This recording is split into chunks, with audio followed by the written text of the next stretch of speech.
My self professor doctor Deepak Singh. आज आपको हम हेडेक के बारे में बताएंगे। हेडेक क्या है, क्यों होती है, कितने टाइप के होते हैं और कैसे इसका हम लोग ट्रीटमेंट करते हैं। हेडेक जो बोलते हैं pain in head, unpleasant feeling in brain known as headache, यानी ब्रेन में अनप्लीजेंट फीलिंग होती है, उसको हम लोग हेडेक बोलते हैं। इसका सबसे पहला कारण होता है ब्रेन में बहुत सारे ऐसे सेल होते हैं जहाँ पर पेन रिसेप्टर होता है। पेन रिसेप्टर, बहुत सारे ब्रेन में बहुत सारे ऐसे सेल होते हैं जो पेन सेंसिटिव सेल होता है या पेन रिसेप्टर बोलते हैं। जब भी थोड़ी सी भी ऑक्सीजन की कमी होती है ब्रेन में, जब भी वहाँ ग्लूकोज की कमी होती है, जब भी अगर कोई भी एसिडिक कंडीशन बनता है, तुरंत वहाँ पर वह सेल एक्टिवेट होकर के पेन प्रोड्यूस करता है।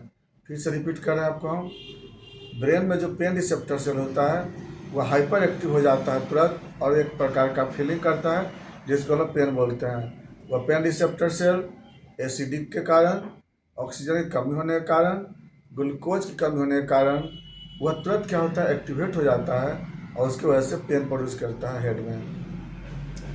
यह हेडेक चार तरह के होते हैं अकॉर्डिंग टू कॉज के अनुसार से। एक होता है, सबसे पहला बोलते हैं हम लोग, फर्स्ट हेडेक को बोलते हैं साइनस हेडेक, साइनस हेडेक। दूसरा को बोलते हैं स्ट्रेस हेडेक, स्ट्रेस हेडेक। तीसरा को बोलते हैं क्लस्टर हेडेक, क्लस्टर हेडेक।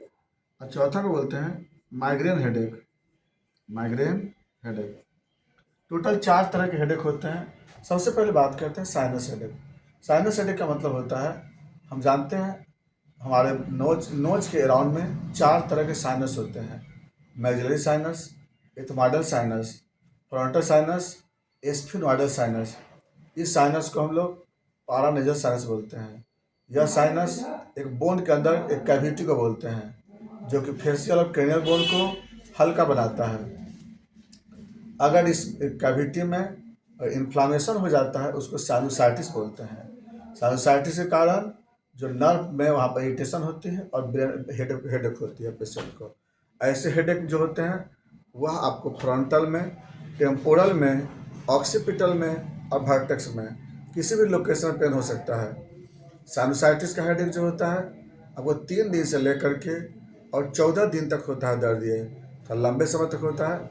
यह पेन साउंड से भी बढ़ सकता है दर्द, या सनराइज से भी बढ़ सकता है दर्द, या चबाने के ज़्यादा खाना ये चबाते समय भी दर्द बढ़ सकता है, और ये दर्द माइग्रेटरी भी होते हैं। यह पेन साइनसाइटिस के कारण दर्द होता है। यह अलग तरह के दर्द होते हैं। इस पेन में जो दर्द होता है वह फेस से होते हुए और हेड तक पेन होता है पेशेंट को। इसमें जो पेन होता है उसका नेचर जो है स्पाज्मोडिक पेन होता है, कंजेस्टेड पेन होता है। इसमें स्पाज्मोडिक एंड कंजेस्टेड जैसा नेचर होता है पेन का। अब आते हैं हम लोग second pain, stress headache. Stress headache जो होता है किसी भी तरह का टेंशन लेने के कारण वहाँ पर जो ब्रेन में जो ब्लड वेसल्स होते हैं वह स्पाज्म होते हैं, जिसके कारण पेशेंट को स्ट्रेस हेडेक होता है।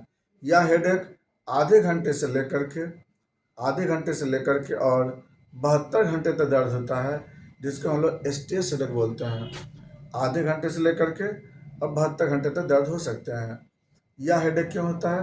यह हेडेक होता है स्ट्रेस लेने के कारण, चाहे किसी भी तरह का स्ट्रेस लेने पर, चाहे वह स्ट्रेस चाहे डिप्रेशन की वजह से हो या किसी तरह का इमोशनल स्ट्रेस हो, कोई भी तरह का स्ट्रेस लेते हैं तो ये दर्द होता है। यह जो पेन होता है 20% पेन आपको लगभग 15-20% ऐसे ही होते हैं हेडेक। अब यह हेडेक का जो नेचर होता है यह आपको हैवीनेस के जैसा पेन होता है इसमें, जहाँ पर ऐसा लगता है कि हेड में हैवीनेस हो। तीसरा हेडेक जो होता है वो क्लस्टर हेडेक बोलते हैं। क्लस्टर हेडेक दो तरह के होते हैं, प्राइमरी और सेकेंडरी। प्राइमरी क्लस्टर हेडेक जो होता है जिसमें किसी भी तरह का फाइंडिंग नहीं होता है ब्रेन में, बिना किसी पैथोलॉजिकल फाइंडिंग का जब हेडेक होता है तो उसको क्लस्टर हेडेक बोलते हैं। यह हेडेक ब्रेन में किसी भी साइड पर हो सकता है। यह पेन का बहुत सारे फैक्टर बन जाते हैं, जैसे प्रॉपर नींद नहीं लेने के कारण, कॉन्स्टिपेशन, खाली पेट रहने के कारण, या फिर कोल्ड एक्सपोजर के कारण, ग्लूकोज की कमी होने के कारण, ऑक्सीजन की कमी होने के कारण। बहुत सारे ऐसे कारण होते हैं जिसके कारण कोई फाइंडिंग नहीं मिलती है इसमें, लेकिन पेशेंट को हेडेक होता है। जैसे प्री मेंस्ट्रुअल कंडीशन में कभी कभी पेशेंट को दर्द होता है। यह हेडेक कौन लोग बोलते हैं, प्राइमरी क्लस्टर हेडेक बोलते हैं। कोई फाइंडिंग नहीं मिलता है इसमें। और ये जो पेन होता है काफ़ी दर्द होता है पेशेंट को।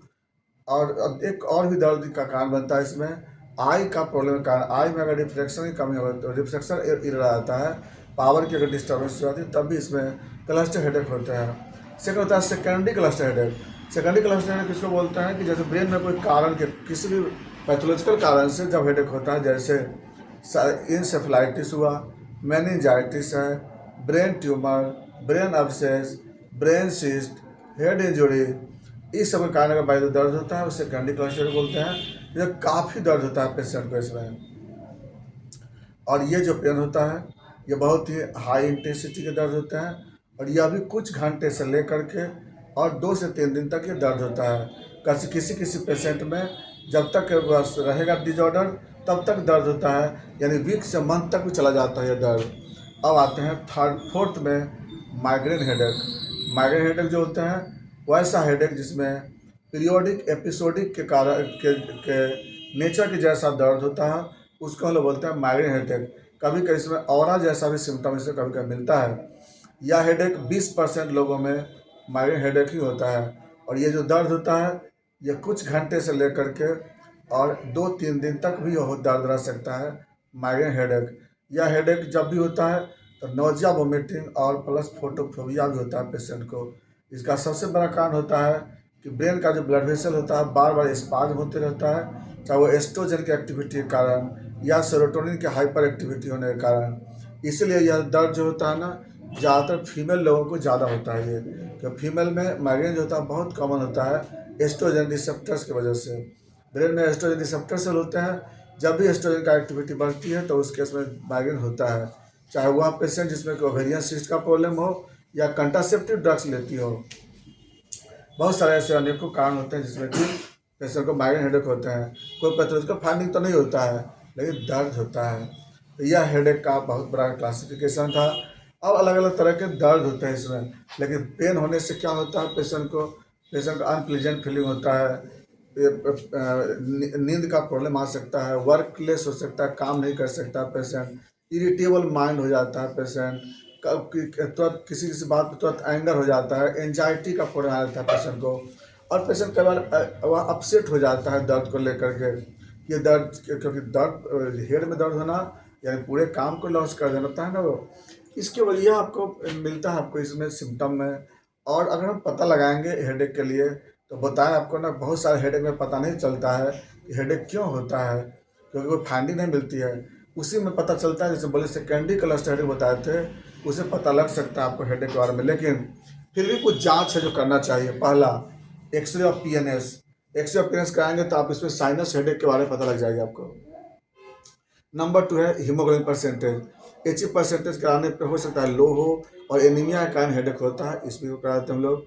इसका CT स्कैन ऑफ ब्रेन, अगर बाद में बार बार क्लस्टर हेडेक का पेशेंट बोल रहा हो तो इसमें हम लोग CT स्कैन कराते हैं। CT स्कैन में आपको कोई भी ऐसा वहाँ पे फाइंडिंग मिलता है और ये हम लोग करा लेते हैं। और इसके बाद हम लोग फिर कुछ क्लिनिकल एग्जामिनेशन से पता लग जाता है।